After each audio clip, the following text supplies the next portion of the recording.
আমরা নারায়ণ দেব সম্পর্কে জানবো। নারায়ণ দেবের সম্পর্কে কোন তথ্যগুলো আমাদের জানার দরকার, যে তিনি হচ্ছে পূর্ববঙ্গের রাঢ় দেশের কবি।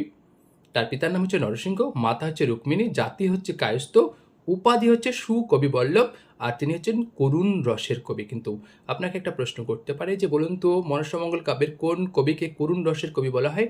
তাহলে তিনি কিন্তু নারায়ণ দেব। তার কাব্যের নাম হচ্ছে পদ্মা পুরাণ।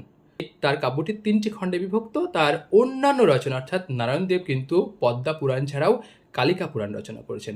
আর তার কাব্যে প্রথম হাসান হোসেনের নাম উল্লেখ পাওয়া যাচ্ছে, কিন্তু এই জায়গায় তিনি কিন্তু অন্যদের তুলনায় ব্যতিক্রমী। আপনাকে হয়তো প্রশ্ন করতে পারে বলুন তো নারায়ণ দেব অন্যান্য মঙ্গল কাব্যের রচয়িতাদের থেকে তিনি ব্যতিক্রমী কোথায়? তাহলে কিন্তু তার কাব্যে প্রথম হাসান হোসেনের কথা পাওয়া যাচ্ছে। আর সময়ের দিক থেকে মনসা মঙ্গল কাব্যধারার দ্বিতীয় কবিও বলা হয়। তাহলে প্রথম কবি হচ্ছেন কানা হরিদত্ত আর দ্বিতীয় কবি হচ্ছে নারায়ণ দেব। আচ্ছা, কবি তার পুঁথিতে কাব্য রচনার সন তারিখ উল্লেখ করেনি, কিন্তু বিজয়গুপ্তর কাব্য আমরা পেলাম যে প্রথম তিনি সন তারিখ যুক্ত কাব্য রচনা করছেন। পার্থক্যগুলো আপনাকে কিন্তু খেয়াল রাখতে হবে।